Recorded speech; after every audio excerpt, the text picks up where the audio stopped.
Hello, everyone. Welcome to the 7th episode of our podcast series, AI and Sustainability. I'm Nafisa, and as part of our podcast series on the complex relationship between AI and sustainability, this episode turns to one of the areas where the impact of AI is especially striking: climate research. To put it into perspective, AI-based models claim to be capable of predicting hundreds of weather scenarios in under a minute, much faster and cheaper than today's top weather systems. I'm thrilled to explore what this means in practice with a fellow colleague, David Daou, Associate Academic Officer at the United Nations University Institute for the Environment and Human Security.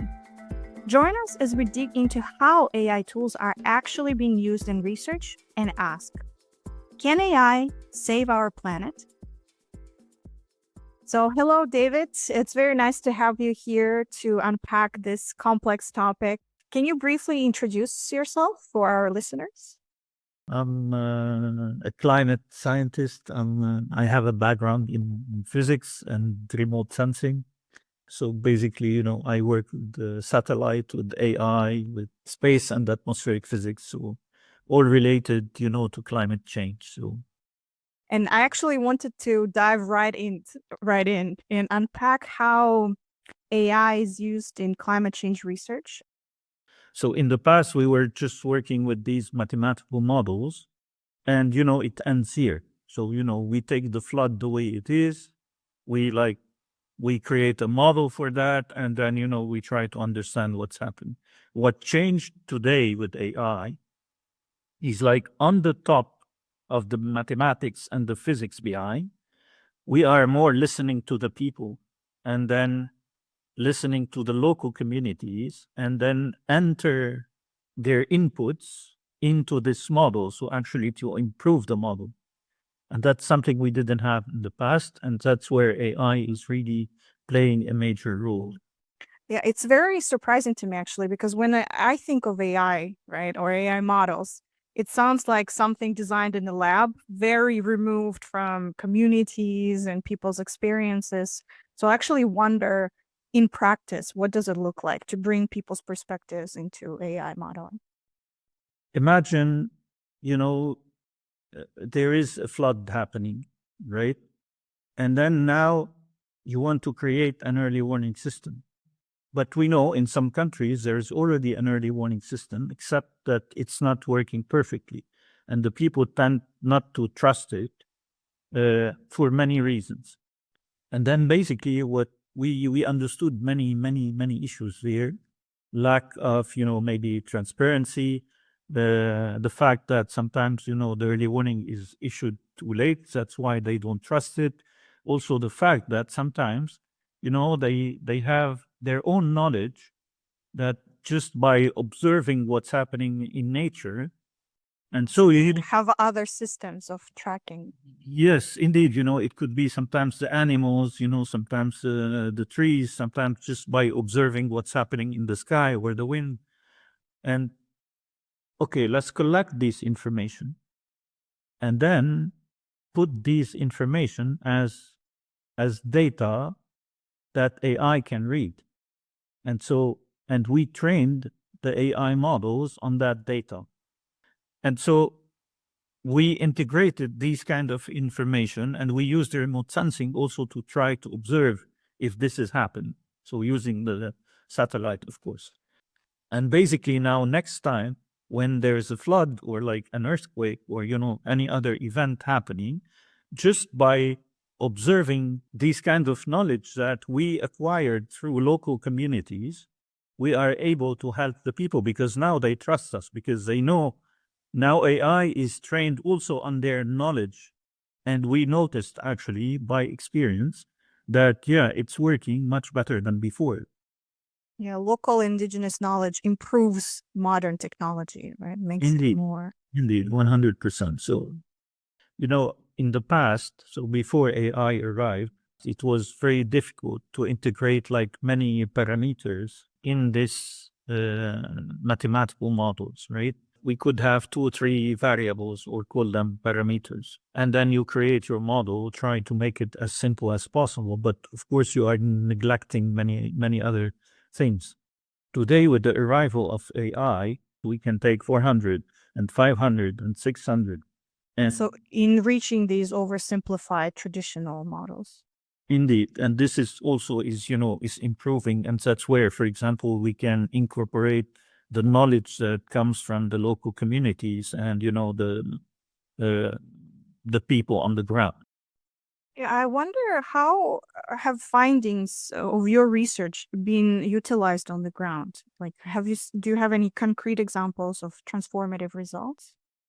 We can give you an example of some case studies like in Kenya or Ghana or Rwanda where what we did is you create a model that can be trained offline, and then you create an application, and the farmer, all he has to do is like just take an image, right, of let's say the crops.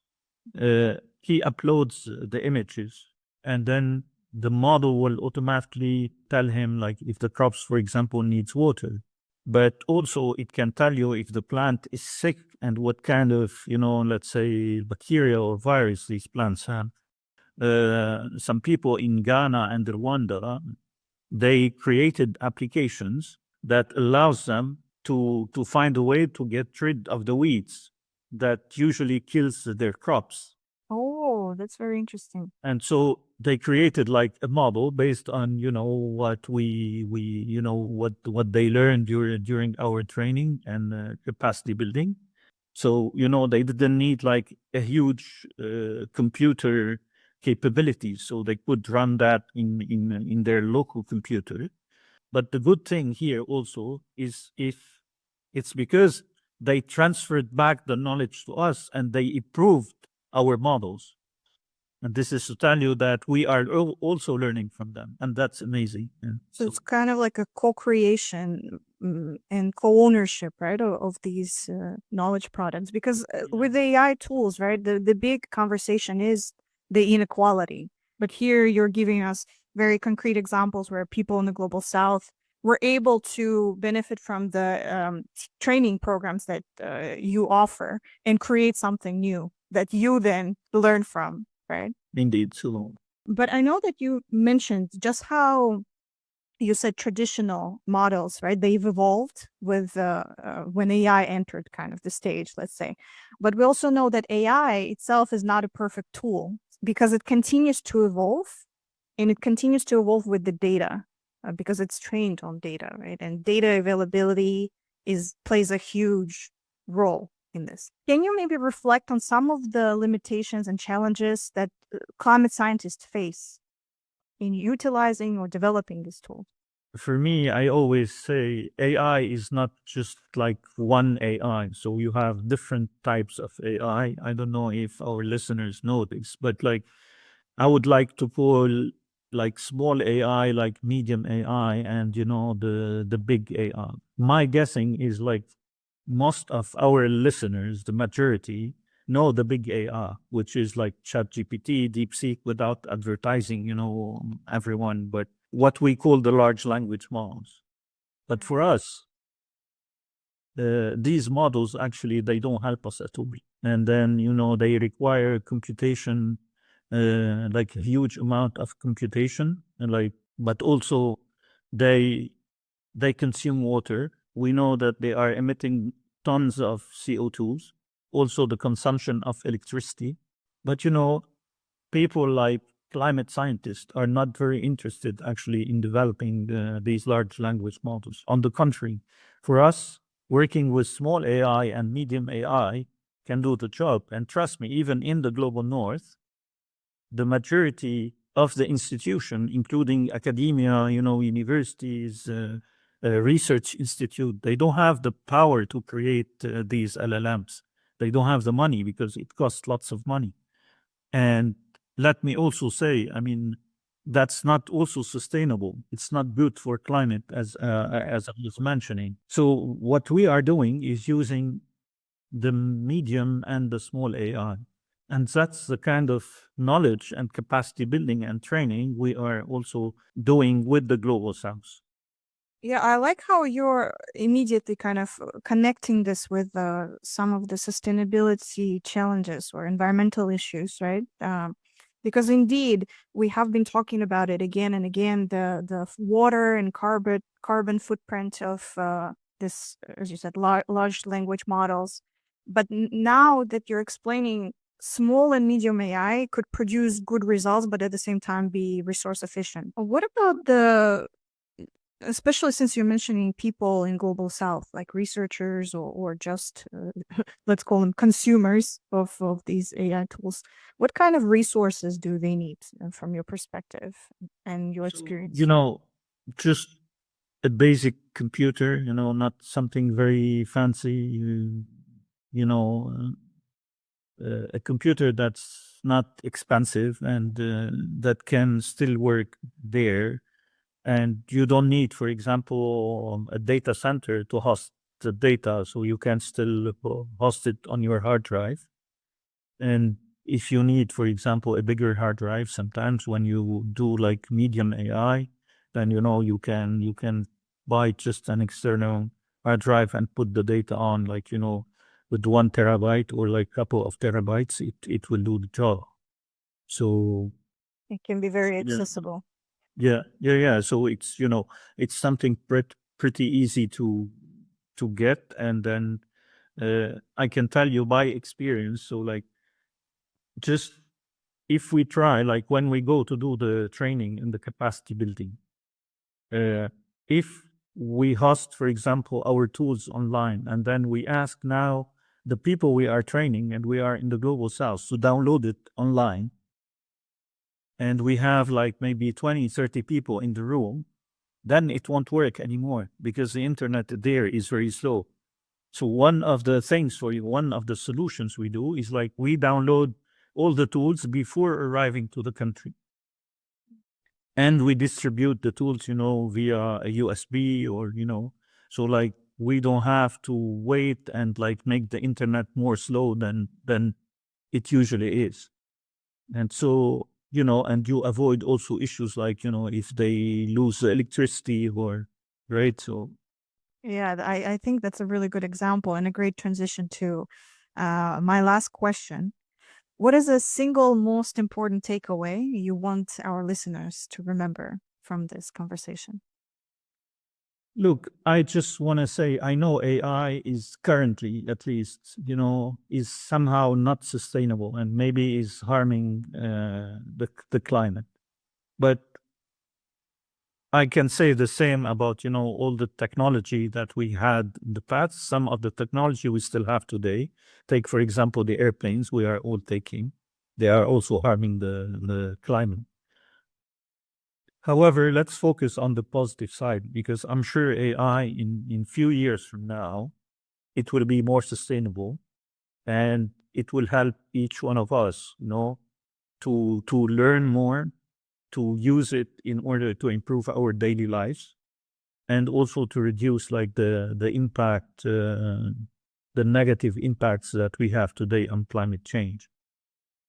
So So maybe the message is also to everyone, including the scientists. I love the fact that you are devoted and you are doing everything to create the best models ever.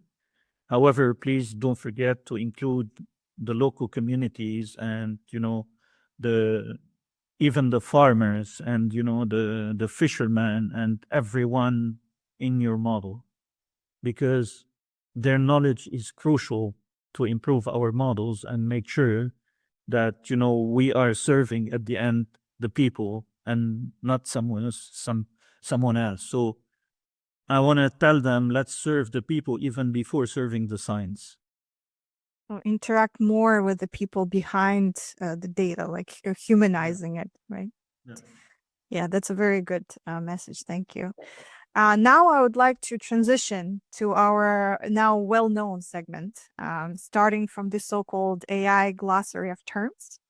And if you could briefly define AI for us, what is AI? I don't know, call it AI is your personal assistant and it's here to help you. Perfect. And what about an algorithm? Because it's a very sort of techie word. An algorithm is just like when you put two, three, five, six thoughts together, and you just put them in a chronological order to make things work. The way you described it perfectly, now I understand what it actually means. Now on to the next one. What is your favorite statistics related to AI? I'm not sure I like statistics, but Or let's say fact.